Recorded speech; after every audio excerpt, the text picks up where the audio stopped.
Hey, how's it going everybody? It's your boy Metergeyser here, back again with yet another challenge run. Today we are going to be jumping into sequentially the next Final Fantasy game in the franchise. It's going to be Final Fantasy V. We're going to be doing this run using only a single class that we may or may not get access to immediately, which is the Freelancer. This isn't the most creative run in the world, I will admit, but to be fair, I have played probably like an hour of this game, so I really don't know that much about it. To be honest, there's a lot of things that I wish I had the knowledge base for. But anyway, guys, thank you so much. Again, the support's been phenomenal as of late. I really appreciate that. But yeah, let's just jump into it. Strap in, grab some popcorn, because this is going to be a long video. Because Final Fantasy V is a pretty long game. Now, it's not insanely long, but it's going to be long enough. This will probably be at least an hour. But yeah, rules, I mean, I can't swap to any other class. Now, kind of how classes work in this game, I won't go too crazy in depth, but for using a class, you essentially get mastery from that job. So let's say, for example, you switch to the Knight class, you'll get Guard, or you switch to the Black Mage class, you get access to Black Magic. And then if you switch back to Freelancer, you can use that Black Magic. So in our role, we're not allowed to use anything but the Freelancer. We cannot swap from the Freelancer for any reasons, and there is no reasons in this run to swap from Freelancer. So the only thing that we have access to is A, attack, and B, items. We don't get any ability to use drink, throw, any of those action commands. But yeah, without further ado, let's just jump into it, shall we? So this first little bit before the first job crystal anyway is going to be kind of normal, so nothing crazy there, but we get introduced to a boy and his chocobo. We don't know that boy's name yet, but we know that the chocobo's name is cute as hell. He's called Boko. Anyway, we're parading around and eventually we get sent in front of this giant ass looking meteorite thing. We get introduced to two other characters, one of which is Lena, the other of which is Galuf, and we learn that our character's name is Bartz. Now, of course, you can change these names, but these are the canon names, so we're going with them. Lena is the princess of Tycoon. I don't know if we know that yet, but we probably do. And Galuf is a man with his memory lost. But anyway, we head up north into a cave, and right before we go in the cave, we find Lena and Galuf, and then they join us. Now, unfortunately, that means Boko is going to have to leave us for a while. Our first objective is to get to the Wind Shrine, so in order to do that, we need a ship. So we're going to head into this cave here, and we're going to head through it, reach the end, and we're going to be introduced to yet another character, Ferris. Now, there's no bosses here or anything like that, so it's just a very simple dungeon. Anyway, Ferris is the captain of a pirate crew, who after some convincing, we're able to get her to join the team, and then we can borrow her boat, quote unquote. So she's going to take us over to the Wind Shrine, and then we're going to be heading through this dungeon, making sure, of course, that we grab all of our treasure chests along the way. The most important thing right now is to make sure that we're getting equipment, right? Because equipment is the one saving grace of this run, because, of course, we don't have any access to any abilities whatsoever. So items and good equipment are going to be paramount in a successful run. Anyway, we make our way to the apex of the Wind Shrine, and we get introduced to our first of a lot of boss fights. There's a lot of boss fights in this game.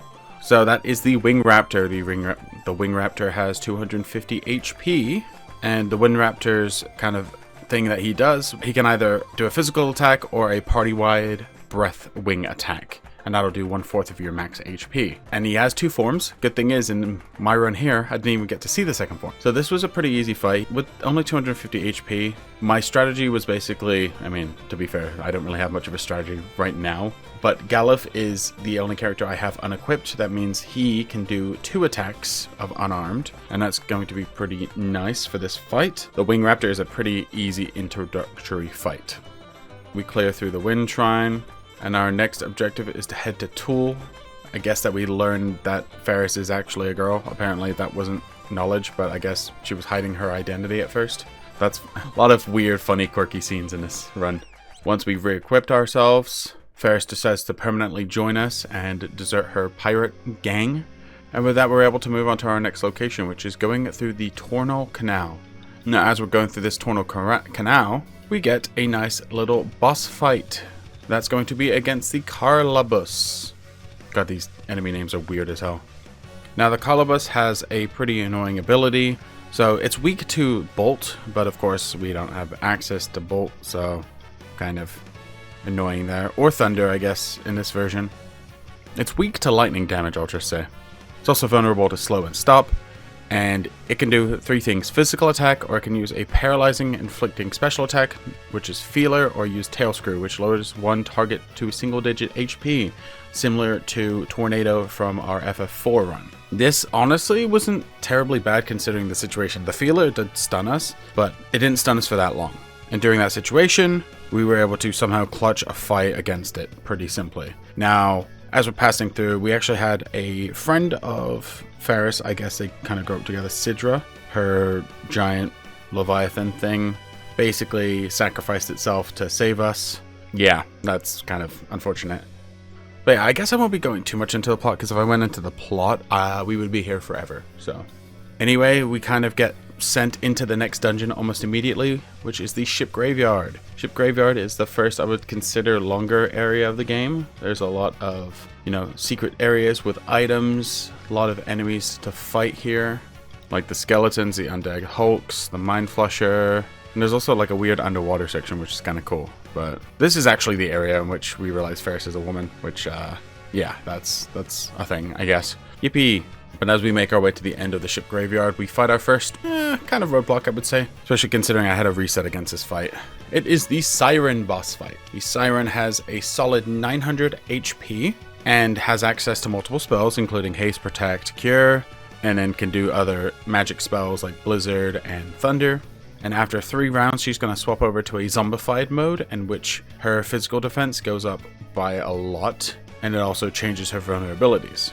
Now, of course, vulnerabilities don't really matter to us because, again, all I can do is hit the attack button. So in my first attempt, did not go so well, but after getting to level 9 and getting myself, or a little bit tiny more HP, the one thing that I'm not entirely clear on in this game is how stats work, because at least from level ups, you don't seem to be getting any stat increases. Now, of course, it could be a secret thing, or it could be tied to your weapons. I'm not entirely sure, or it could be tied to job classes. Again, this is not something I'm that familiar with. That's why equipment is so important for us in this run, because if we didn't have this equipment, it would be harder and harder to get anything done. So it's nothing crazy. It's just after every town, I just equip the highest level thing in that current moment. So I won't be going over too much in depth of the individual weapons. Just know that I am constantly in the process of upgrading my stuff. But yeah, anyway, so this Siren fight was a pain in the butt, but after a couple of attempts, I'm able to take care of that. And that puts us in the next area of Carwen. There's not an insane amount of stuff to do here.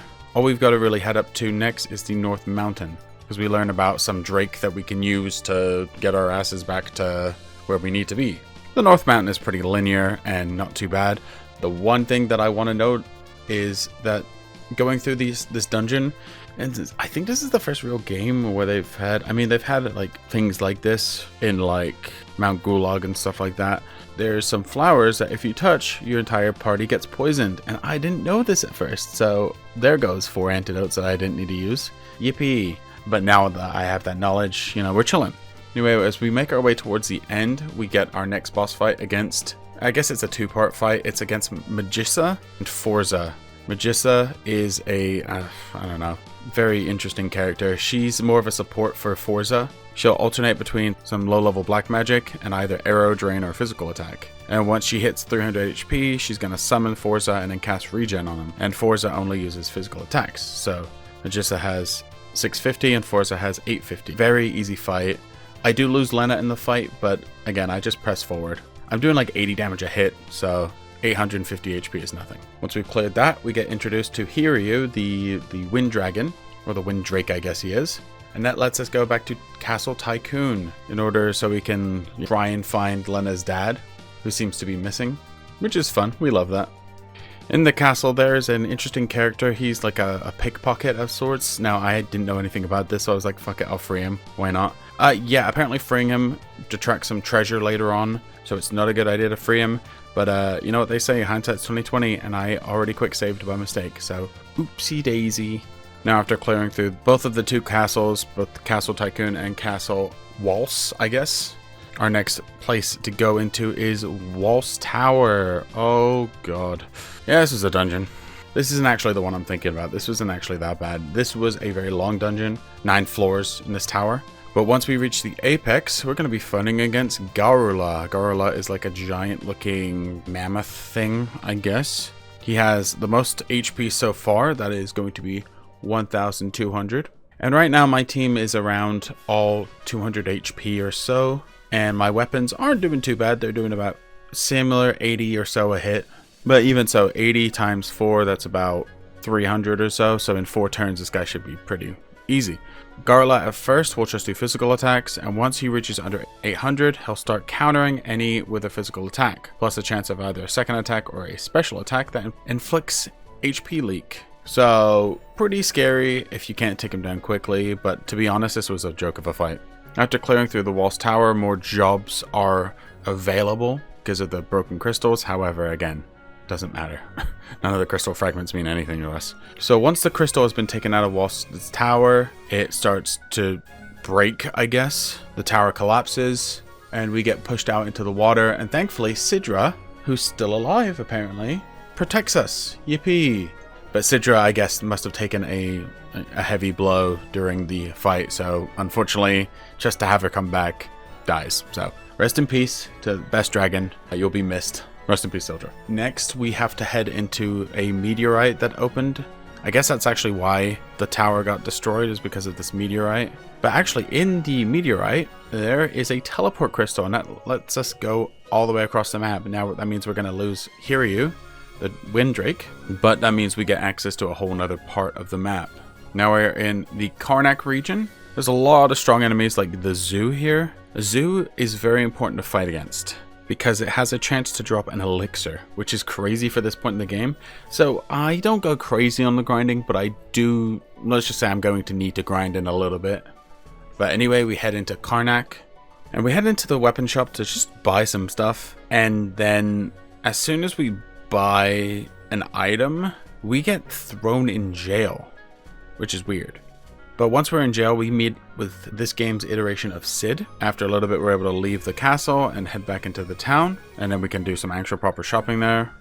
I'm not entirely too clear, but I'm pretty sure it's something like they let us leave the castle because of the ships basically going berserk, like the power in the ship is going berserk. So we have to go help basically cool down the fire, if you will. So we get to go into the next area, into the firepower ship. This is a very strange dungeon, and I have gone through this a lot. Not because I want to, but it's basically like a puzzle dungeon. You have to move certain areas in order for you to move forward. You have to flip switches in order for the panels to move on the floor. So you have to basically do a floor puzzle. It's not anything too complicated, but I am pretty dumb, so it did take me a few minutes. But once we've cleared through all of the puzzles, we make our way to the end. We get to fight against the Liquid Flame. This is a pain in the ass boss fight, and this takes me a very long time. It has 3,000 HP, which is more than double the last boss. And so basically whenever it takes damage, it will perform a counter attack depending on its current form, and then change to either one of its two forms. The human form will either do physical attacks or blaze, which will do 1/4 HP to your max. And then the hand form will do an attack that also can inflict paralysis. The tornado form does nothing but cast fire on itself, which heals it. So that's fun. We get to deal with a very healing enemy. Now, this was a extremely difficult boss fight, and I'm like, oh god, I don't know what to do. I cannot beat this thing at all. Like, the amount of times I tried, I must have been here for a solid, I'm not even joking, when I look at my recording, it took me about an hour to beat this boss. I jumped from, in the start, being like level 12, all the way up to level 25. That's how crazy I had to go for this fight. Just because no matter what I was doing, and that's why I was able to grind so many elixirs, because I fought against the Zeus so many times. Even with all of that said, the just amount of damage that the Liquid Flame is doing to us is just impossible for me to beat. I don't understand it. We have decent weapons. I think really what we need is some sort of way to hit its weakness of ice. That's its only real weakness, is ice and a Death and Confuse. But then I have a realization. So there's actually a boss fight that we missed, and that is back in Wals. So if you head up one of the side entrances, you're gonna do a little mini dungeon, and you're gonna fight against Shiva. Shiva is a summoned boss, and Shiva's not like it's an optional boss. She will alternate between casting Blizzara on the front and back rows, and then the ice commanders that are with her do physical attacks. At this point, she's pretty easy for me to deal with, considering her HP is only half of the liquid flames, and the commanders only have 600 HP themselves. So this was a pretty easy fight, considering I'm doing like 200 damage a hit now. And hitting your party for Blizzara, which is only doing like 100 when I have 600 HP, is not that difficult. But the important thing, once you beat her, you get access to the Frost Rod. And this is the beginning of the end for us. My favorite items in the game. Yay. So I head back to the liquid flame to try and beat it again. And at one point I'm like, this casts Blizzara on this guy. Yeah, the Frost Rod does 2,500 damage to this boss. So that's almost all of his HP gone in an instant. And then I just hit for a few extra attacks and bam, I'm done. If I knew it was that simple, I wouldn't have grinded up this crazy. But I suppose that's what I get for doing this blind without really knowing what I'm doing. So, my bad. But yes, we finally cleared out that fight. Probably one of the hardest of this game for me. And actually in the firepower ship is the same thing. It's the fire crystal of this. Yeah, but what a shocker. It gets destroyed and gets split up. Yippee. And now we have a escape sequence. We need to escape Carnack Castle, which is underneath the firepower ship, which is where that brings it up to. So the area that we were at before, we were kidnapped. The treasure chests are open to us now, so we can get those, but warning again, you have 10 minutes to leave. Right as you're about to leave though, you have it's like a small 2-part boss fight right at the edge. You have a boss against a sergeant and some dogs. And then you have a boss fight against the Iron Claw, both of which I would not even consider boss fights because they have less than 1,000 HP each. When the sergeant, so basically what it is the sergeant will only have his dogs attack, and when the sergeant is alone, once you've cleared the dogs, he'll transfer into the Iron Claw, which can do Death Claw, which is pretty scary, which will paralyze the target and put them in single-digit HP. At this point, again, we're severely over-leveled. My bad. But yeah, that's that done with. The castle blows up. Wow, what a shocker. These crystals are screwing everything up. And now we just have one more crystal to try and deal with. But in order to get to the Earth crystal, we have to find Sid's grandson, Mid. I know names are great. And he's apparently in the Library of the Ancients. The Library of the Ancients has been, what a shocker, overrun by monsters. So we've got to go through this dungeon. That's fun. So in this dungeon, there are 2 boss fights.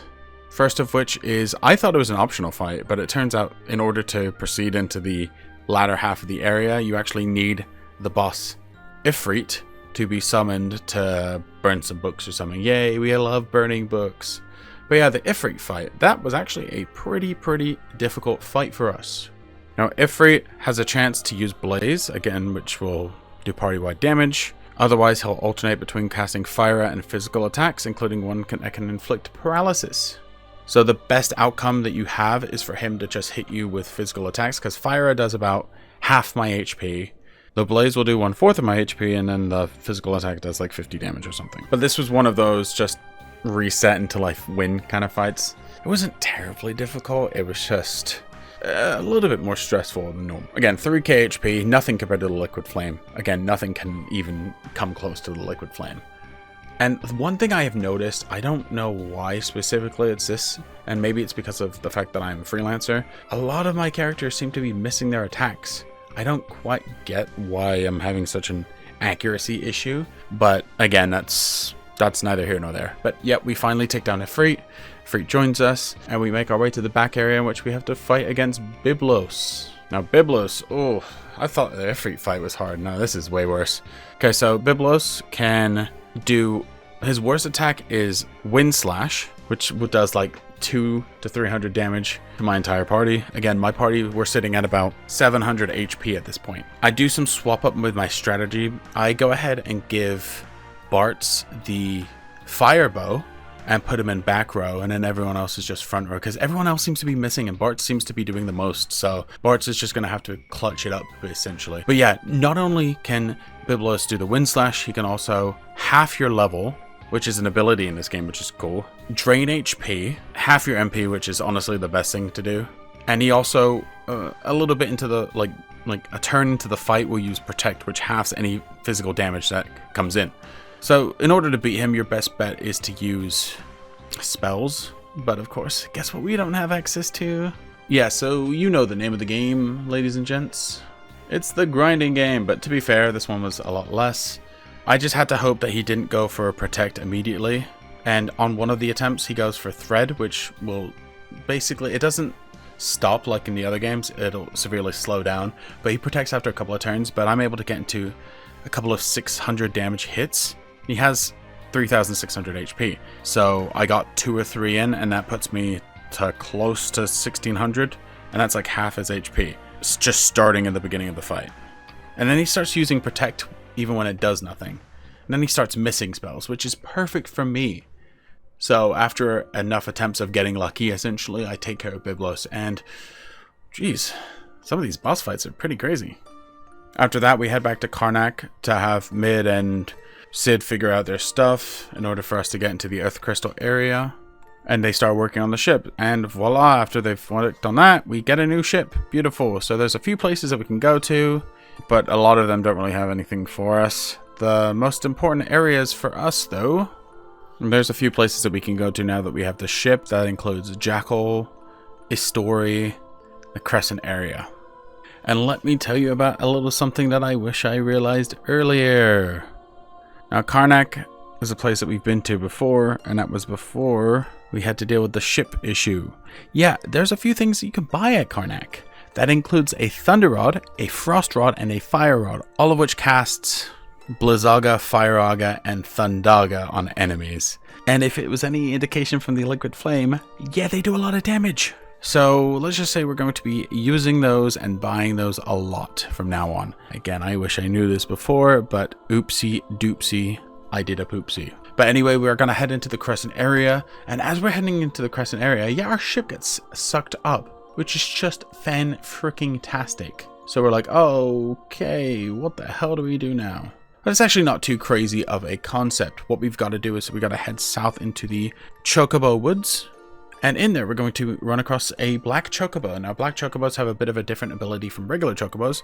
They can fly basically over the whole map. They just obviously can't fly over mountains, but you have to drop them off in forest areas. However, we have access to flight technically. We're going to head back to Castle Tycoon just to see a few scenes, get a little bit of backstory. I don't know if it was technically necessary to do this, but anyway, we're going to use the black chocobo next to go to Lix, which is in the north of the map, surrounded by mountains near the Wind Shrine area. And there's some scenes for us to see about Bart's backstory. So again, I don't think you necessarily have to go here, but I went there just for the hell of it, you know? Anyway, the next place we have to go to is the Library of Ancients. And then we have to talk to Sid and Mid about this whole ship situation. Then we're going to head into the desert, in which they're going to stop the shifting sands from moving, basically. And while stopping that, we get a boss fight against the Sandworm. Again, this is a very easy fight, honestly. The Sandworm only has 3k HP, which is nothing more than what we've dealt with so far. And he'll either always do physical attacks or use Quicksand, which does 60 damage flat to the entire group. And it inflicts sap, which slowly decreases your HP over time. But again, really not that big of a deal. It's a whole whack-a-mole thing, so again, it's not difficult. You've just got to make sure that you only hit the Sandworm when he's above a certain hole. That's it. Easy fight. We head out of there, and that basically brings us out into the other side, in which we have to go into Gone. There's no items here, nothing crazy. It's just in the middle of, we start seeing the king pop up, but I guess the king baits us into a trap. I don't quite understand it, if he's the real one or not. But yeah, that's gonna put us in this underground dungeon looking area, in which we're going through the catapult area. Catapult isn't too wild. There's just a very interesting puzzle here where you have to do certain actions following a guide, essentially. It's like a scavenger hunt almost. And you're going to continue forward, grab the airship, because apparently this catapult isn't just a normal thing. Yeah, it was an area underneath the Crescent area where our ship sunk that Sid and Mid have been working on in order to transform our ship into a airship. But as soon as we get in the air, we have a boss fight against the Crayclaw. Crayclaw has only 2000 HP, very defensive, a solid physical defense of 25. It can hit you with Mucus, which slows a character, regular physical attack, and then Tail Screw, which reduces character to single-digit HP. Very similar to the other Crayclaw-looking character we fought against in the beginning of the game. Now, this would have been difficult if not for the fact that Bart's got a crit that did 800 damage. So yeah, this was a joke of a fight. Anyway, next we're going to do a little bit more exploring. I head up north to Istori, and then I head outside and then actually run across Ramu. He's a random encounter, has 4000 HP and loves to use Thundara. But again, at this point, I'm still not using many of my rods because one, they're really expensive and I have to save up for them. And two, I think I'm able to kind of deal with some of these guys before I'm too worried. But yeah, similar to the other fight, Ramu gets critted by Bart and gets lowered his HP a lot. So Ramu just does single target thunder attacks and he's not that bad. Now you don't have to technically fight him if you don't want to. He's only for a summon, but I was like, screw it. A boss fight's a boss fight. Now in order for us to access the final crystal area, the Rodka Ruins, we have to get some adamantite, which is actually located back in the Tycoon meteorite. So we got to go back there, but of course it wouldn't be easy if we weren't getting blocked by a boss fight. So we fight against a very infamous Adamantoise, very defensive turtle. We love turtles. Really didn't want to hurt it, but you know, gotta do what you gotta do. Again, he doesn't do anything but physical attacks, so it's a very simple boss fight. It's just a very physically defensive, but only 2000 HP, so pretty easy. Now we have a not so easy section. So once we've gotten the adamantite back, we essentially have the ability to fly higher than we could before. And you can do this anywhere in the map, but you're essentially going to be put up to the giant flying battleship looking thing. Now your objective here is to defeat all of the missiles and the flamethrowers that are on the outside of the area. So the missiles or the rocket guns, whatever you want to call them, will either cast missile, which decreases the target's HP to 1/4 of what they currently have, or rocket punch, which does the same thing and reduces them to half HP instead, and also inflicts confusion. So the rocket gun is the pain in the ass to deal with. So essentially between every fight I have to go back and tent up. I could have, used more potions, but I wanted to save my potions because I knew I was going to have to spend a lot of money coming up shortly for reasons I will explain later. But yeah, so the rocket launchers were a pain in the ass, but we were eventually able to beat them all with a lot of HP, 2,500 HP each. And then the flame gun will just only cast flamethrower, which is basically the equivalent to Fire, so it's not nearly as bad, but still quite difficult. And then we have to fight against the big giant gun, the Soul Cannon. The Soul Cannon itself has a lot of HP, over 12k. It has 2 launchers on the back, and they'll use missile, which will target a unit and deal half their HP, and then cast Old. Old is an ability that basically decreases the amount of damage that you can do, similar to Slow from the original game. They will also self-destruct when their HP is under 10k, which is very weird, I know. These launchers apparently have 10,800 HP, so you've only technically got to do 800 HP of damage to them. I don't quite understand it, but whatever. So I attempt this fight a few times, but my physical attacks, I'm not able to take one of them down before the main damage dealing from the Soul Cannon hits. Now, the Soul Cannon only really has one attack, and that is the Surge Beam. It does a lot of damage and also will do sap to you. So it does like 800, like between 600 and 700 damage, and I only have 800 HP. So I attempt this a few times and just nothing's working. And then I'm like, oh yeah, I have the Thunder Rods. So yeah, I spam a few Thunder Rods and he dies really quickly because the Thunder Rods are multi-targeting and do about 1,000 damage per hit. Yeah, this is going to be my best friend for the rest of the run. I don't think I would have been able to do this without the rods, honestly. I'm going to be completely honest, because single target does about 3,000 damage if they're weak. Only 4 of these and this guy is done. Whew. I trivialized this fight so much, but whatever, who cares? But now we finally get access to the ruins, the Rodka Ruins. Nothing too much to note here. At the end, there is another boss fight against the Archaeoavis. God, what a weird name. The Archaeoavis has a few forms, apparently, where it essentially has different things that it's weak to. Essentially, it has 16k HP times 4, and then the last phase has 2,500 HP. But yeah, as long as we don't, on Form 4, use lightning, we're good. And after that, We finally made it to the Earth Crystal, the last of the 4 crystals. It shatters as always, and the King Tycoon is also there. He's actually real apparently. We also meet up with the person who is apparently Galuf's granddaughter, Krill, so that's cool. But unfortunately the king dies, the ruins explode, and we get a little bit more backstory on things. Now Galuf has remembered everything. He remembers that he's a warrior from another world who sealed Xdeath, the main baddie of this game, into the crystals, and now that they're all broken, he's basically run rampant back in his original world. So Galuf and Krill go back into their world, and then we do some soul searching, and we're like, yeah, let's follow them. So follow them is what we do. Now, in order to actually follow Galuf and Krill into their world, we're going to have to open up a rift again. Now, in order to open up a rift, we essentially have to go through all of the meteors and then have Sid and Mid work on something in them. I'm not quite sure what they're doing, but they're doing something, that's for sure. So you're gonna go to them in order, basically. The first one, the Tycoon meteorite, doesn't have anything for us. The second one, the Wals meteorite, has a fight against 6 Curobuluses. Weird names, but they're essentially giant bombs. Annoying thing is they revive when they're killed, so that means you have to basically kill them all at once. So the best thing for us is multi-targeting. Now we only have one option for multi-targeting, of course, that being our rods. I'll try the fight normally, the non-artificial way at first, just to see if I can do it. Yeah, no, not at all. Especially now that we only have 3 characters. These guys have 1,500 HP, so I've got to essentially use 2 Thunder Rods. But after that, they self-destruct and we're good. The Carnack meteorite has the boss fight against the Titan.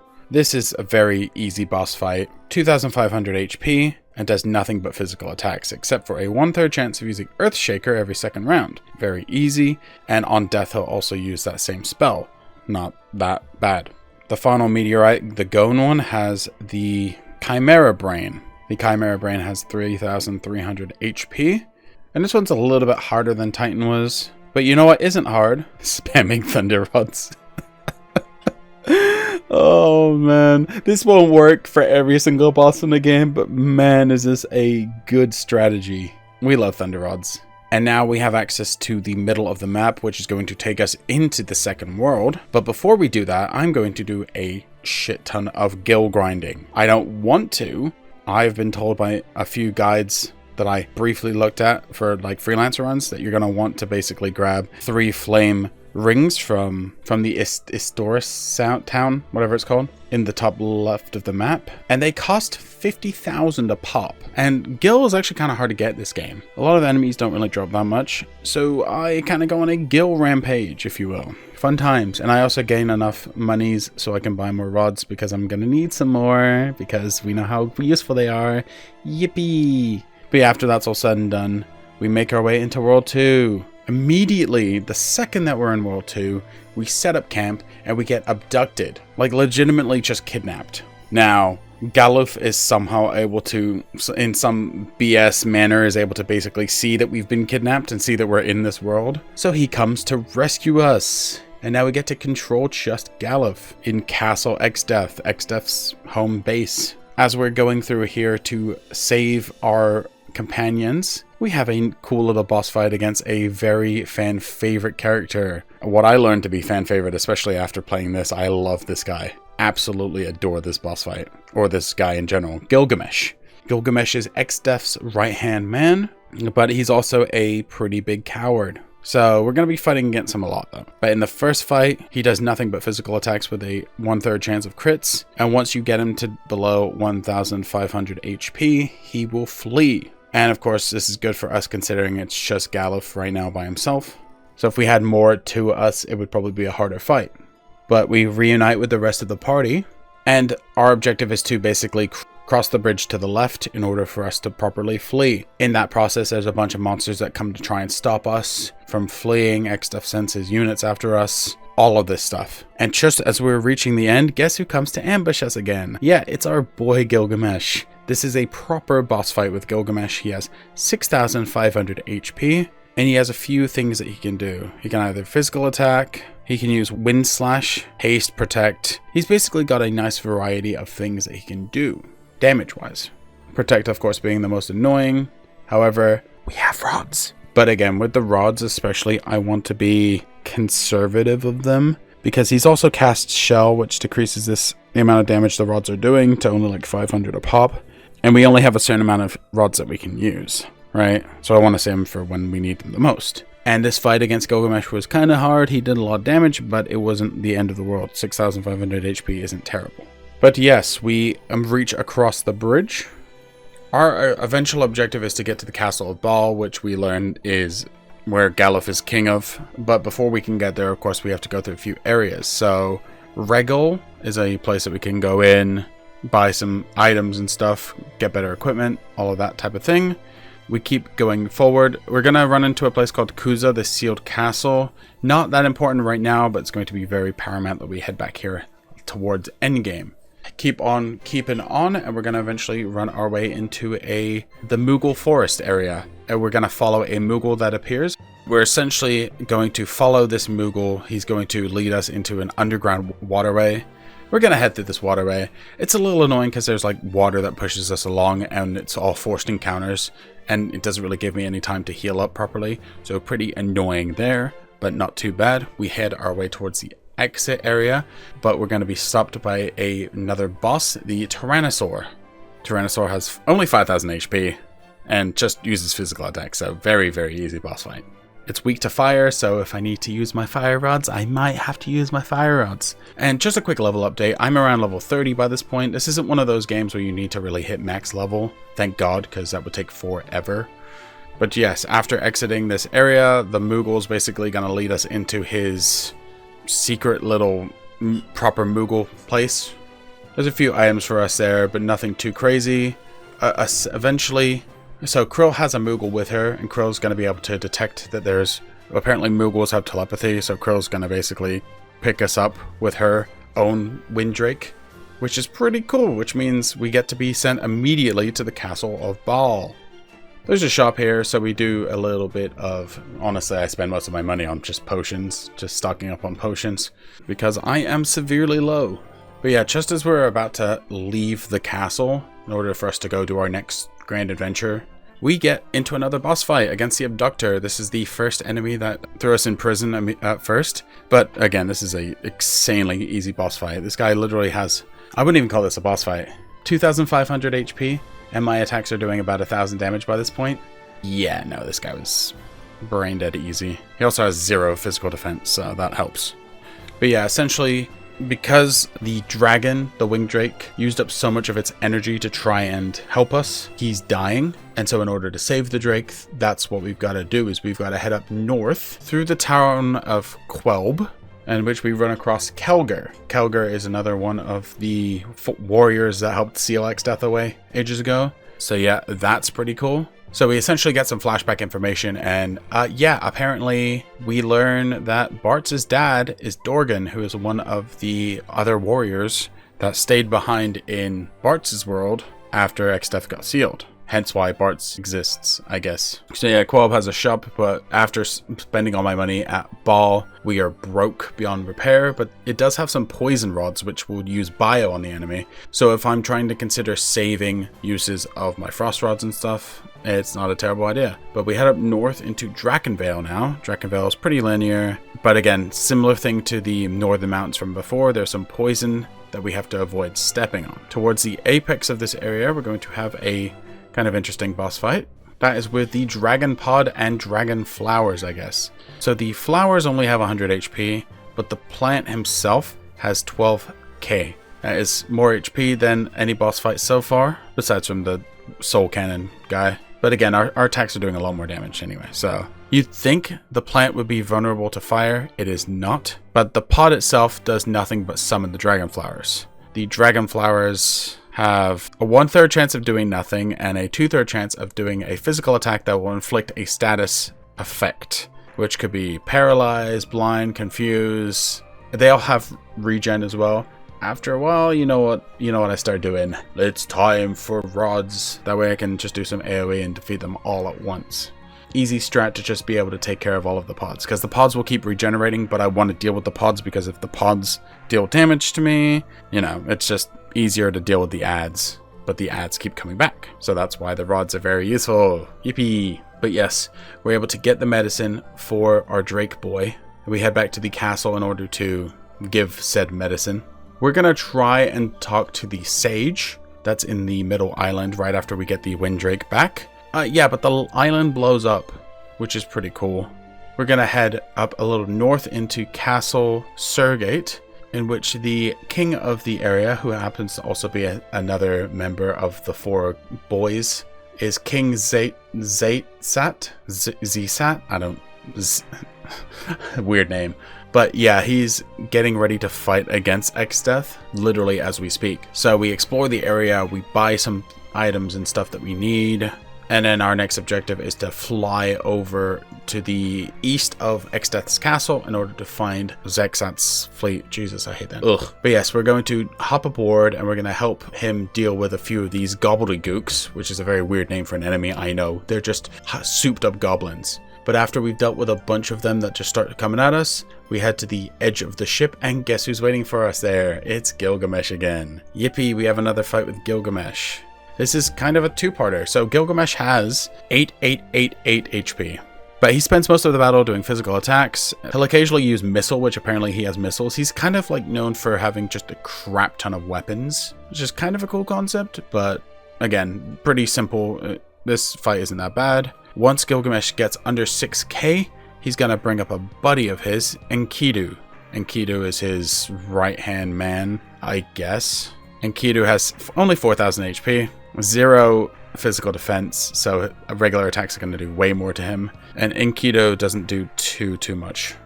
The scariest thing is White Wind and Wind Slash, but seriously not that bad. Enkidu is just a souped-up abductor, basically. Essentially, our objective now is to destroy the barrier that is blocking us from getting into Xdeath Castle to deal with him. In order to do that, we have to take care of one of the barrier towers.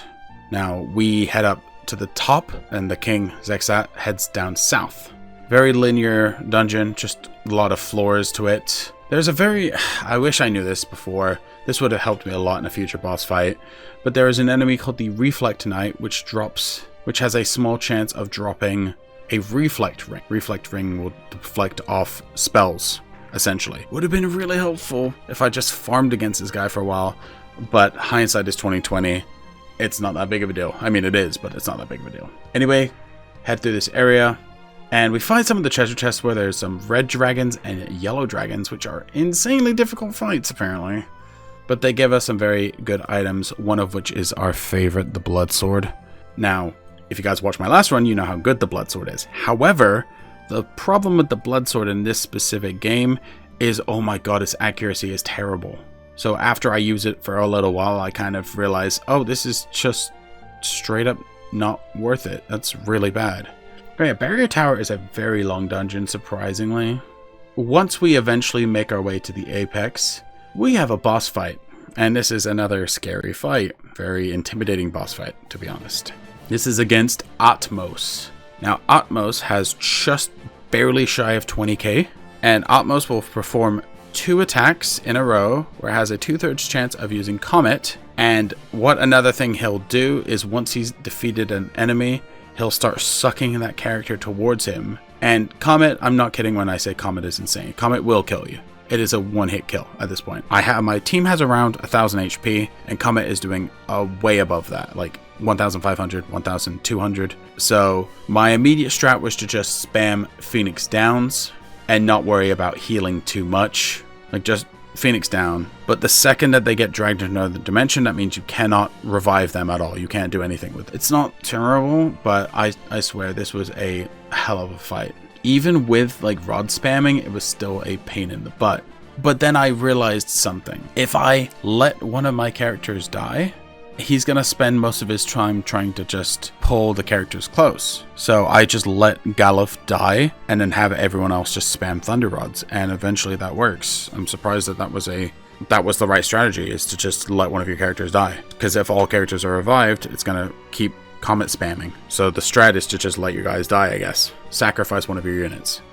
But yeah, that was a pain in the ass fight, but it was honestly, I guess it was more of a gimmick than anything else. But yes, we are able to take down the barrier, but it comes at the cost of Zexat sacrificing himself, unfortunately. It is what it is, I guess. After that, we get access to a submarine, and we can explore the seafloor areas. There's a couple of places that we want to go to.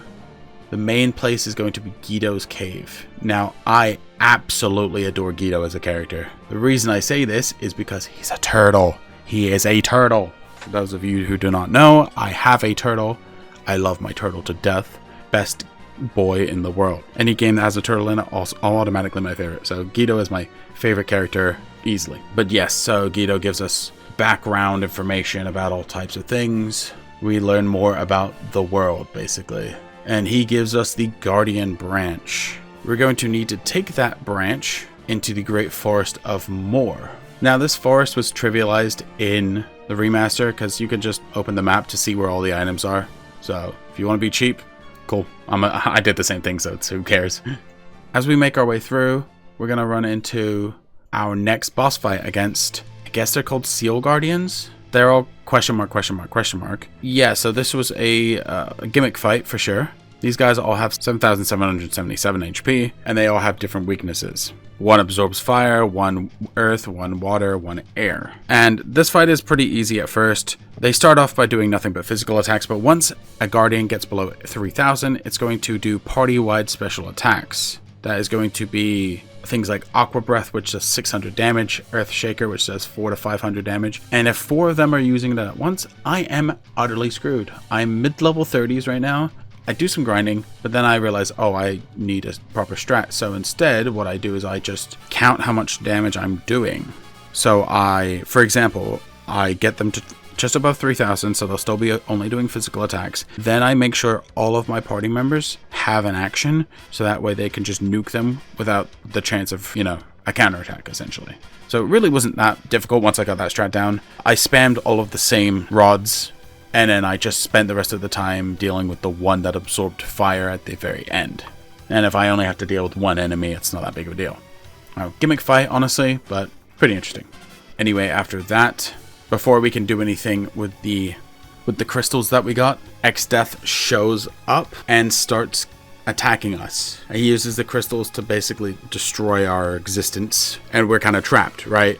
So thankfully, at least, Creel comes to save us, but she ends up getting also attacked by Xdeath as well. And Galuf decides to man up and protect his granddaughter, and we have a 1v1 with Xdeath. Galuf versus Xdeath. Thankfully, this is an unlosable fight, I guess, is the best way of saying this. You cannot lose against this guy. He'll do Holy, he'll do Flare, they'll do like way above the amount of damage that we can take. Meteor, which does a shit ton of damage, all of this stuff, but Galuf can literally not die. So I just keep attacking until I'm able to at least temporarily protect the rest of the squad from Xdeath. And unfortunately, with that, big spoiler alert here, Galuf passes. Now, that's kind of tragic for us to lose a main party member. However, we do have Krill. Krill takes over for Galuf. She's able to inherit any skills, anything that he has learned. So that's good for you if you've invested a lot into Galuf. Now Krill is our 4th party member, and we're able to leave the forest which has been burned down. Yay, we love that. Our next objective is to deal with the big man himself, head back to Castle Xdeath. This is a very cool looking dungeon. I really enjoyed just the look of the dungeon more than anything. But yeah, this was a pretty funny area because sort of towards the end, our favorite boy comes back to fight us, Gilgamesh. We have our 4th fight with Gilgamesh. In this one, he has... It's technically 55k HP, but it's only really 13k because he'll leave after that. Gilgamesh has a bunch of magic attacks that he can do on you, and blue magic spells, but the best thing you want to do is just physical attack you. Now he has Pon's Chorus, Dance Hall Days, which should feel like it's copyright, but Dance Hall Days, love, take your baby by the hand. But yeah, to be honest, as usual, this Gilgamesh fight isn't too bad. Once we do get a little bit into the fight though, we learn that this isn't real Gilgamesh's identity. Gilgamesh unveils his true form of looking like, I think he's got 8 arms.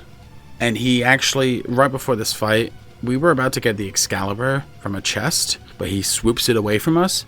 But we should be happy that he did, because he starts fighting us with his Excalibur. It's not Excalibur, it's Excalibur. It's a rip-off version of the Excalibur. Thankfully, it only does like 17 damage to each of my units. One little method I kind of had in this fight, which is kind of funny, is so Lena has a flame sword and Ferris has the flame ring, which absorbs fire damage. So sometimes I will have Lena attack my other party members just to get extra healing in, because 500 healing is way better than my high potions, which only do like 250.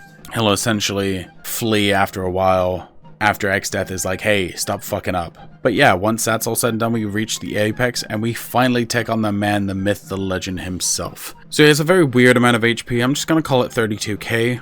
He has a chance of using Condemn, which is essentially using Doom.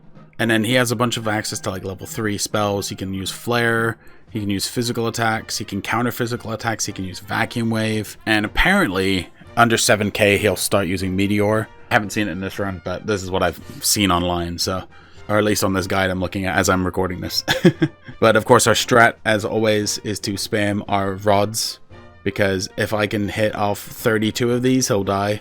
I know that sounds like a lot, but my other thing is just his spells do a lot of damage, so I have 4 guys though, so I outspeed him in that range. So as long as I Phoenix down when I need to, and just have somebody else just keep working on him, eventually if I use enough items, he'll go down. And the Xdeath fight wasn't really that bad. Honestly, the hardest fight that we had in this world was definitely the Outmost fight, and possibly even the crystals at first, because the gimmick behind them. But nothing compared to that damn living flame. But yes, after we defeated Xdeath, it turns out that the 2 worlds have merged into one. So areas that we've run into in both games kind of combine. And now we're back in our own world. We're back in Castle Tycoon. We leave Ferris and Lena because it's come out that Lena is Ferris's sister, long lost daughter of King Tycoon, all of that stuff. So we leave them. Bartz and Krill go off on their own little adventure. And our first objective is to go back to Boko, the chocobo from the beginning of the game, who we left in this cave. And funny enough, in this cave, guess who has a wife? And guess who has kids coming? Boko married Coco, funny name I know, and they have kids on the way, which is cute. But we've gotta basically take Boko with us to help us on our adventure. So he leaves his wife behind on one last more epic adventure with Bartz, his best friend. And that's the start of World 3. Now that we've got Boko, we're able to traverse some areas that were blocked off, especially he can run over water, which is kind of cool, I guess. We want to take Boko, and we essentially want to go to the northwest of the map as close as we can. We're just going to go to the left of Tool, and there's a little path that you can kind of see something sticking out. You're going to want to just follow down that path. Eventually, we're going to be dropping into a hole. And again, remember, right now it's just Bartz and Krill. No Ferris, no Lena, because they're still at the castle or whatever. So the Antlion, of course, comparatively to everyone else we fought, pretty easy. 8k HP, but again, 2 party members, so keep that in mind. So every 5th round, it'll use a stomach acid attack, which damages and inflicts leak. Otherwise, it's just going to do a normal attack, or Discord, which is the ability that halves your level, basically making us do less damage. It does have a weakness to water, which is cool, but I just do my usual strategy. By this part, Bartz has an item equipped that basically lets him attack twice in one turn. It's like a double shuriken or something, and that's pretty useful. I honestly don't really use many frost rods or anything like that, because I think at this point in my run, I don't have many to my name right now. I've got to wait until I head back to Kazek or whatever the town's name to get more. So I have to rely on a lot of just regular old attacks, but thankfully the digestive acid that this guy has barely does anything to me, and I can heal in between if I need to. Pretty easy fight, all things considered. We get help out of the hole by, what a shocker, Ferris. Ferris decides to ditch her princess gig and join us back up in order for us to adventure onwards. We are going to be stuck without Lena for a little while now, but just don't worry too much about that for now. Anyway, with the whole merge world thing, it turns out that we're pretty close to Guido's cave, so we're going to actually head in there. But unfortunately, apparently, Krill still had some of the tree left on her, and that was enough for Xdeath to resurrect from a splinter or get teleported here from a splinter. I'm not entirely sure. Xdeath is basically opening a bunch of void portals into the Interdimensional Rift above the area in which we're at, and above like Castle Tycoon and other places. And then he starts fighting with us, but the Sage Guido protects us, and it's an epic battle between the final boss of the game, Xdeath, and a turtle. What an epic battle. But yeah, after some cutscenes, Guido basically brings us to the Library of the Ancients, and tells us all about the next things that we've got to do, basically. So Kuz's castle, where we were at in the second world, the area I told you guys to just don't worry about for now.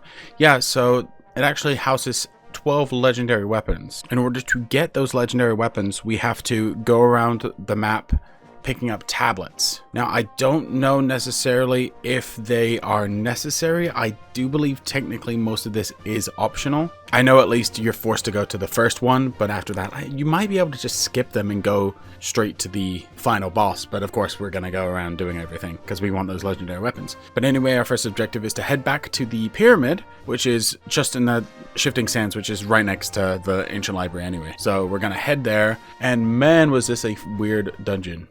Very long and very tedious dungeon. At the beginning of any place with tablets, you're going to have a mini boss fight of 2 gargoyles. They have 5,000 HP each. Basically, how they work as a pair is if you do not kill them together, one will revive the other. So you have to kill them together, basically. It's a little annoying, but it is what it is. So that means you know what time it is. I do have a couple of these left, not that many, but I do have a couple of thunders and other rods. So we're gonna use those to the best of our ability here. As we're heading through, we're gonna be introduced to some weird little enemies that'll pop up and show up on the field. Those being some snakes and some mecha heads. They are a little annoying. The mecha head is really scary to deal with as it has the missile ability that we hate from before. And it also can do like things like flamethrower and other such items.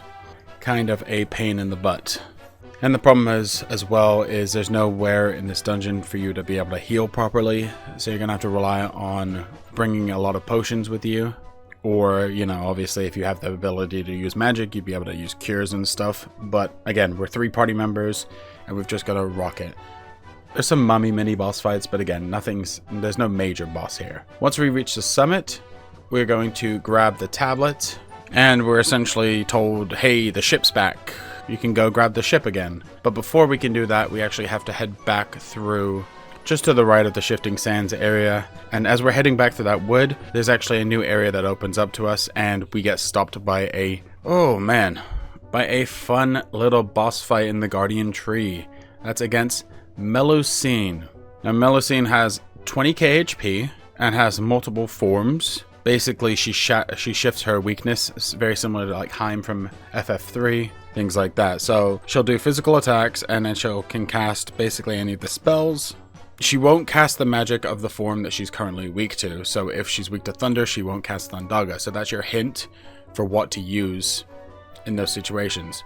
Basically, in order to take care of this boss fight, I have to rely on equipment. This was another major reason of why I wanted to pick this up in the first place, was the flame rings. This was a key reason. I guess this was the key reason. There might have been other reasons like the sealed crystals from before doing elemental damage. I have also a couple of ice shields which block ice damage. So that means both ice and fire damage are nulled. It means the only thing I have to worry about is thunder damage. But thankfully, if she uses Blizzaga or Fireaga, it'll heal me.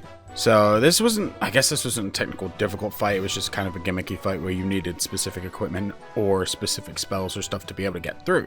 After we defeat her, it turns out that Melusine possessed Lena, and now Lena's back in the party. Yippee! So we get her back, which is beautiful for us. And now we have 4 party members again, thank God. Now we have the airship available to us properly, so we can explore the merged world fully. But before I do like too much exploration, first thing I'm going to do, I'm going to head to the castle, the sealed castle, and grab 3 of our 12 weapons. The most important ones that I grab immediately are the Assassin's Dagger and the Masamune. Assassin's Dagger has a chance of instantly killing enemies. I did have a death scythe earlier in the game, but that's obviously outlived its usefulness. So this would be kind of useful if there's enemies that are weak to death and I kind of have to rely on getting death. And actually there's a boss fight way later on that we're going to need to rely on that strategy. But yes, if you want to, you can head back to Jackal Cave and fight Odin for a summon for him. I skipped this fight because again, I'm only doing some of the summon fights. I don't really need to do many of them. One other place of interest is going to be the Phantom Village, which is just south of Crescent. It's basically like a small village where there's a lot of shops, but there's also hidden shops. Each shop has like a different way for you to like get in there. Like for example, the armor shop you can enter if you select the crate by the beginning. But there's something very important that we're going to want to pick up, hopefully not too much longer, but it's the same amount of money as the other rings that we've picked up, the flame ring. It is the Hermes Sandals. Hermes Sandals, it basically gives us haste. And how haste works in this game, ATB, it'll increase how fast you can attack, which is very important for us. So I'm going to definitely either, it's not now, it's later when I get a little bit more gil in the tank, so I will be back to this Phantom Village. Anyway, let's head to our next area, which is the second dungeon, the Island Shrine Dungeon. This is where you'll get your second tablet. So at the beginning, again, there's the same gargoyles. Now, as I've had the airship, I've been able to go back and you'll be able to buy flame rods, thunder rods, all of that stuff. So now that we have our rods, our favorite little rods back, I should do a Can You Beat This Game Without Rods challenge. And having that full party, having that extra member in Lena is going to be also nice. So yeah, unlike the last dungeon, we do actually have one of Xdeath's minions who are trying to stop us from getting the tablets take us on. That is the Wendigo. It's a group of 4 Wendigos who all absorb water. I just spam them with the usual flame rod strat. Each round they have a 2/3 chance of not even doing anything, and the other 1/3 chance is alternating between magic or physical attacks. The gimmick is there's only really one technical real Wendigo and there's 3 imposters. So attacking the imposter doesn't do any damage, and if you attack with a multi-target, it actually leads to a frost counter, which I didn't know that at first. I should have used my brain. So yeah, on the first fight I wipe, but on the second fight, instead of figuring out the actual strategy of, oh, I just need to not multi-target attack and figuring out which one's the real one, yeah, no, I'm stupid, but I'm smart. So I just equip a bunch of ice shields and things that'll block ice damage, and they don't do any damage to me. It's great. I think the only one that can even get hit by ice is Lena, and everyone else either dodges it or gets healed. So yeah, I trivialized that fight with my equipment. Yippee! Now that we've cleared that dungeon, we now have access to 3 more legendary weapons. I don't get any yet, but I may need to eventually. Oh boy, so we, by this point in the game, are just about level 41. Now, since World 2 happened, we haven't really grown much level-wise, but yeah, this next coming dungeon is going to be fun. So next up, we have the Fork Tower. In this tower, you have, what a shocker, a fork. There is a magic path and a physical path. This doesn't really matter too much for me. I just decided to split up my units kind of equally. So I have Krill and Lena go to the physical path, and I have Bartz and Ferris go to the magic path. Again, really doesn't matter. The enemies here, like the basic enemies, are really, really hard. So I honestly have to kind of just avoid them. It's kind of insane, but they're really strong. And I need to make sure I'm in tip-top shape for these boss fights coming up. Now, first up, we have the boss fight on the right side, the Minotaur, or the Minotaurus. With just shy of 20k HP, he only does physical attacks. So my strat with this fight isn't anything complicated. I just have Krill and Lena attack when they can, and when they get hit, heal up. Simple as that. It's really not a difficult thing. He tries to use Holy towards the end of the fight, and he doesn't have enough MP and kills himself. It's kind of funny. But yeah, that's the easy fight. This is the next one. Oh my god. Okay, so on the magic side of things, we have the Omniscient.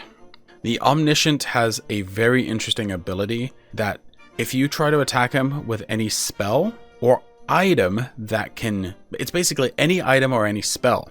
I think it's a little bit different in the older versions, but at least in the Pixel Remaster, it's basically any item I try to use.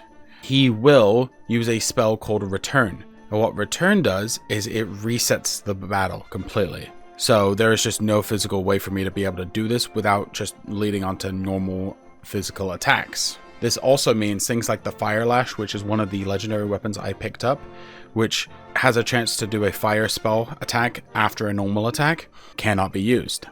Besides from that, he's got spells like, he's got access to all of the fire spells, all of that stuff, but he has Graviga, Bio, and he'll start casting stronger spells the less HP he has. He has 17k HP, and I cannot figure out how to beat this fight. I honestly, at this point, I was like, oh god, is this an end runner? Is this game over, man? Game over? After I do a little bit of extra grinding outside, I have a realization. So earlier in the run, I picked up a weapon called the Power Staff. Now, the Power Staff is a very weak staff, and I got this towards the beginning of the game. I just haven't sold anything, which is, I'm so glad I didn't. Now, the Power Staff has the ability to, or has the chance to berserk an enemy. He's vulnerable to a lot of things. Blind, old, paralyzed, berserk, silent, stop, slow, thankfully. Berserk will basically force him only to do physical attacks, so that means he can't even do return anymore. So I can spam him with my strongest spells, my strongest attacks. His physical attacks still can do a number on your damage, but my kind of thing here is I just have to rely on my evasion, dodging things, and when he hits me, I Phoenix down. Because he will kill you in one hit, basically, if he connects. He also has regen, which doesn't help my case much, but eventually I just play the slow game. I have enough Phoenix downs. I just keep doing this over and over again, and I eventually take down the Omniscient. Probably the hardest gimmick boss fight of this game, but it was very, very fun. After that wore me down, we needed to clear the Fork Tower so we have access to the underground so we can talk to Sid, so Sid can give us the submarine so we can actually get our way into where the third tablet is, and that's in the Great Sea Trench. The Great Sea Trench is a pretty easy area. Same thing as the beginning, there's some gargoyles, take those down. Inside of here there's a little dwarf kingdom, so there's some items that you can buy, which is pretty nice if you need a restock or whatever. But the kind of gimmick of the rest of this dungeon is it's just a fireplace. You've just gotta traverse, hitting a bunch of switches, opening up areas. Just basically, I didn't really think about this. I just hit switches until the right one opened. And sure, I took a lot of damage in the meantime, but it wasn't really like the end of the world. And as we make our way to the tablet, we get ambushed by yet more of Xdeath's goons. We have Phobos, Triton, and Nereid, who are triplets of the sort. They all have the same HP, about 13k. Similar to the crystals from before, they all have different weaknesses and absorptions. One's weak to ice, one's weak to fire, and one's weak to earth. So my strat for this, and the annoying thing as well, is if one or two of them die, the rest will get rezzed. So that's not fun. And then they'll counter with a delta attack, which stones a character. So I mean, it's really not that difficult because I've just got to hit them with an element that none of them absorb. One absorbs fire, one absorbs ice, and the other absorbs poison. So I've just got to hit them with thunder rods. That's it. Once I kind of understood that after my first attempt, I was like, oh, this is a joke of a fight. Cool. Yippee. And now we have the third tablet. Next up, we want to head up north to the Istori Falls. And actually, we have been here before. I did forget to mention this. When I was as Boko, just after coming to the Merge World, you're able to pick up an item called the Magic Lamp. And the Magic Lamp is essentially an item that basically lets you use summons in battle as an item. But the more that you use it, the worse it gets. So for example, first turn you'd be able to use Bahamut, the strongest summon. Then you go into like Leviathan, Odin, and then it would slowly decrease all the way up to like Ifrit, one of the first summons you get, and Shiva, right? And they'll do like no damage. It's very useful if you need like 3-4k damage, but most of the time we're going to be using our rods instead because they do more damage. But I just thought I'd mention this. But anyway, we're going to head into the Astoria Falls, clear our way through the dungeon, and yeah, this is kind of an interesting dungeon because I got lost for a little bit, but eventually I found my way in to the boss fight against Leviathan. Now we thought we were going to fight against Xdeath's minions, but his minion got killed by Leviathan, and now we've got to take on this. So Leviathan has the most HP out of anyone we fought at 40k currently, with a nice solid physical defense of 25, which definitely doesn't help our cause at all. Now thankfully Leviathan is weak to lightning, so Leviathan has 3 main attacks. First is a regular physical, a physical attack that inflicts leak, and then Tidal Wave. And Tidal Wave is the pain in the butt attack, which does, let's just say it does a lot of damage. Like as in like 1600. Right now, the party is sitting at just about over 1700 HP on average. He also has a 1/3 chance of countering physical attacks with Entangle and a 1/3 chance of countering magic with Tidal. But it seems that whenever I use a spell, Tidal Wave just happens every time. So it makes me not want to use my spells at all. So this is another point I was like, oh man. These Thunder Rods are great, but if they're countering with Tidal Wave, that's basically wiping out my party every turn. It's just not worth it. So I leave the dungeon. I do a little bit of cash grinding in order for me to pick up a coral ring, just one, because I can't afford more than one. This coral ring will hopefully let me absorb water attacks, so I can hopefully deal with this guy. And for some reason, when I came back and decided to take on the Leviathan again, yeah, boy, got lucky. I don't know how I did it, but the counter just didn't happen. I also, at this point, grinded up enough to be able to get my entire party hooked up with those Hermes sandals I was talking about, so that might have been a big boost, and why that helped is because I was attacking way faster than the Leviathan could. So I was doing 12k very quickly, so I only had to survive 4 turns of this, and thankfully that was enough for me to be able to clutch it. Now I went back and I took all of the weapons, all of the legendary weapons. I'm not going to use every single one of these. I'm not even going to use half of them, to be fair. It's not bad to have them, right? Anyway, next thing I do is I head back to the Phantom Village to be able to pick up the black chocobo that's kind of hiding in there, in order for me to do an optional dungeon.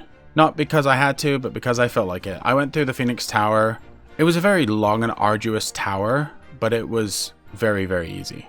No bosses in here or anything. Just at the end, you see Lena's original Drake turning into a Phoenix, and you get the Summon Phoenix, which is cool, but again, nothing for us. I head north just out of the Phoenix Tower into the northern mountains from before, and head all the way to the summit in order for us to take on Bahamut.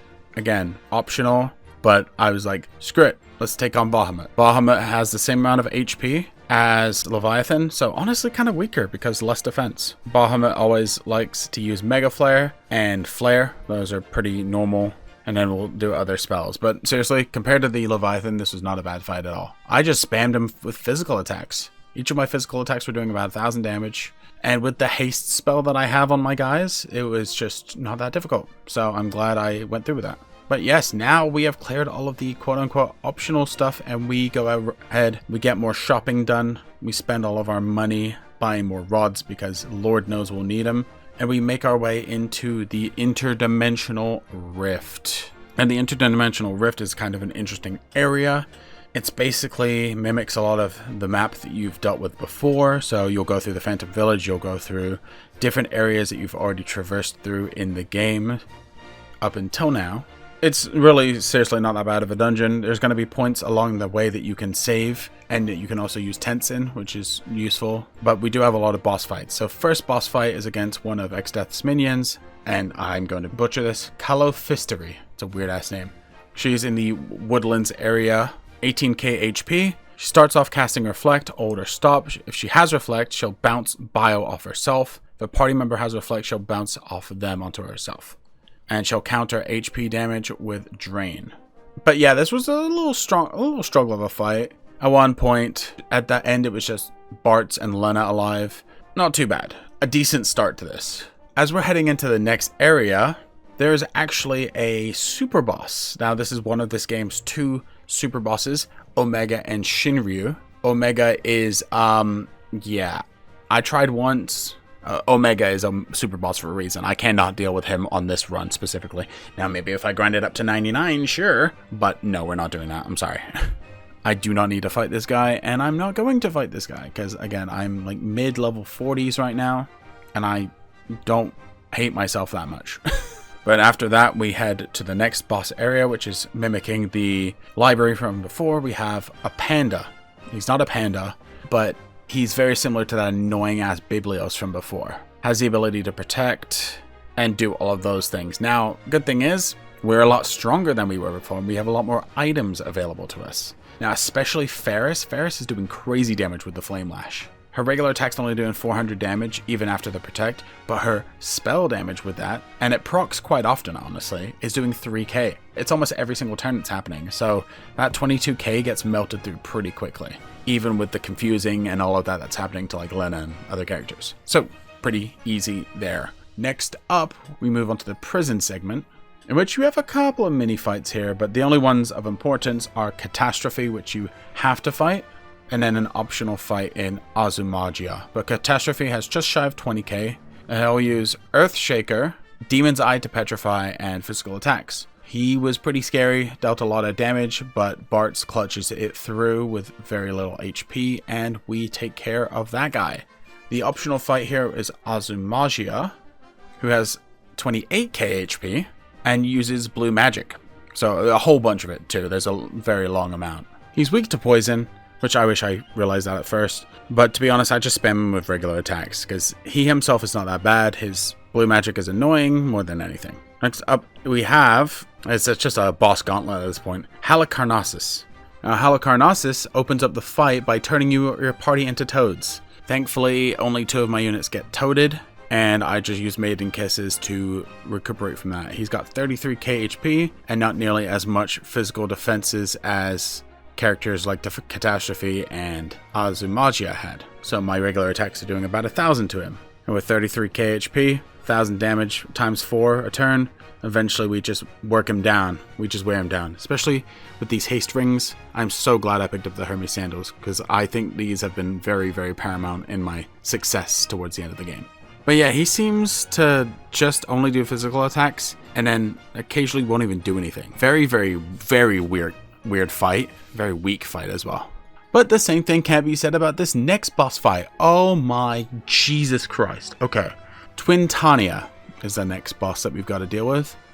Okay. Twintania has 50k HP and 2 forms. The first form goes through 3 attacks with attacks like Atomic Ray, Snowstorm, Mind Blast, Wind Slash. It also has a very high chance, apparently it's a 1/3 chance, but just like the countering from Leviathan, I felt like I was getting countered every single attack.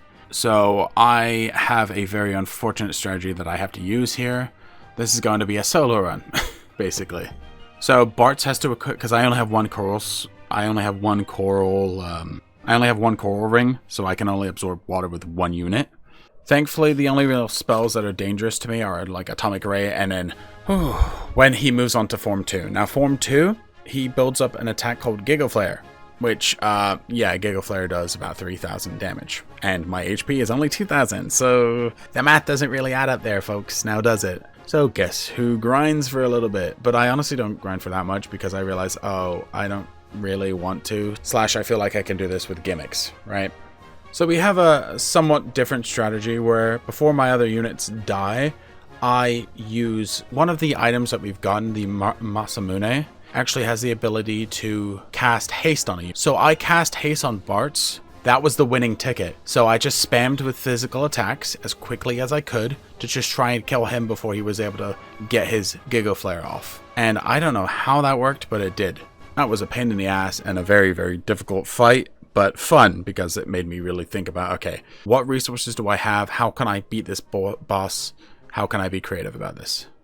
So we're moving on to the final area, and we have our final and 5th fight against Gilgamesh. Gilgamesh has 37k HP and has like a weird looking new form. He doesn't want to be Xdeath's minion anymore. He wants to explore the world, enjoy himself, do things, live his life. But he has to do this one last time. So he'll do nothing but physical attacks.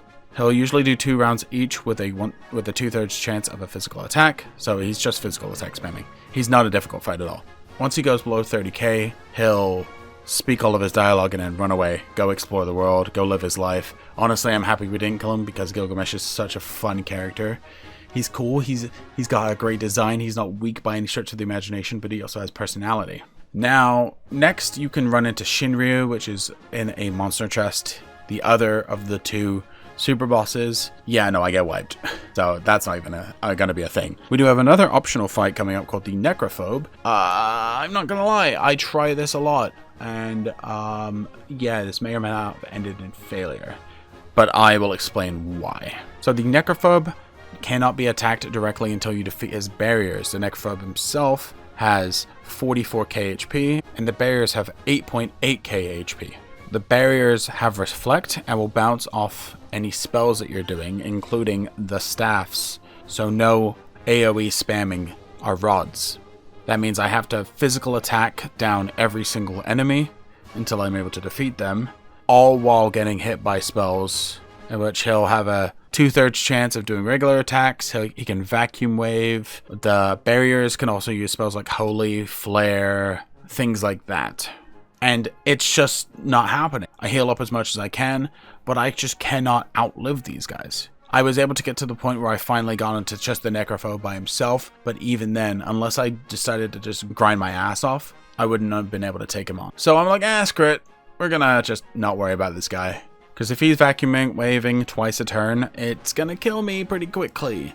So unfortunately, I lost to the Necrophobe, and I'm like, this fight already took me like 20 minutes just to get to this point. I'm like, eh. And again, it's optional.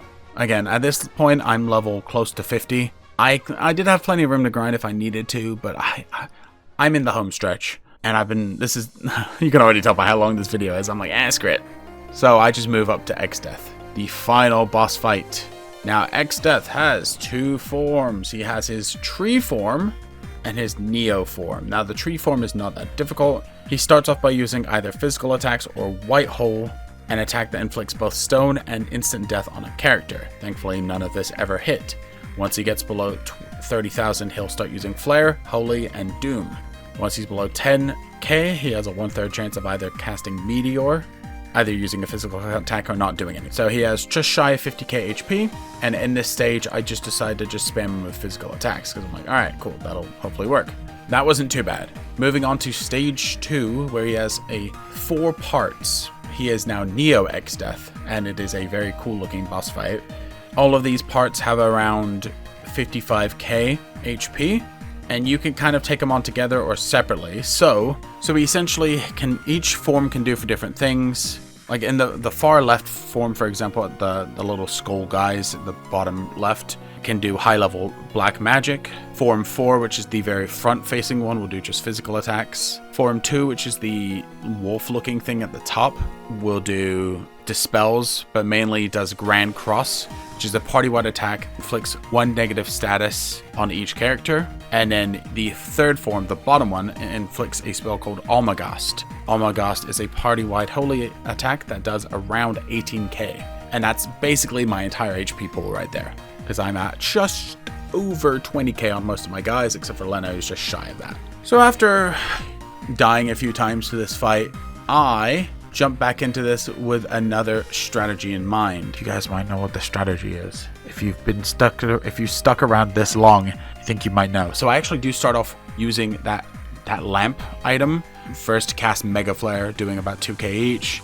And then it'll, again, sequentially go into Tsunami with Leviathan. After that, it'll be Zantetsken with Odin, and the spells will decrease in value. So once it's gone to a certain point, I'm like, all right, you know what time it is? It's Thunder Rod time, baby. So yeah, we just go crazy on the Thunder Flame Rods, whatever I have, right?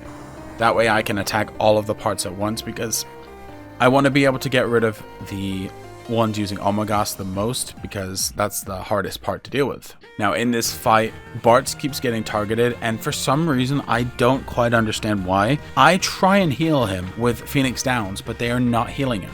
They keep missing. I don't know if I've got something that's stopping Phoenix Downs from working on him. Maybe one of you guys would know. But anyway, I have to finish this run with the 3 ladies. So we do just that. With the Flame Rod spam, everyone has haste on them. We all have the Hermes Sandals, so I can spam these as quick as humanly possible. And after enough of them, Xdeath goes down, and we have beaten Final Fantasy V using only Freelancers. Now again, a little cheap if you think so, if I shouldn't have used so many rods. Yeah, bite me. Yeah, bite me. Also, wish I knew a lot more about this game before I actually jumped into it, because this is the first time I've ever beaten this game. I've played a lot of Final Fantasy games, but I've never finished a lot of them to completion, because I have a problem with beating games. But yeah, that was a very fun run. Very long, and I really thank you guys if you've stuck around this long, because Jesus Christ, this is a long video. But thank you so much. I will not dally anymore because it's already been long enough. I've been Meteor Kaiser, and I will see you guys in the next one. And remember, if you like my content, please subscribe and check out my membership, because you guys get a bunch of perks and it really helps me out. But I don't want to shell too much. Thanks guys, appreciate it. Bye now. Peace.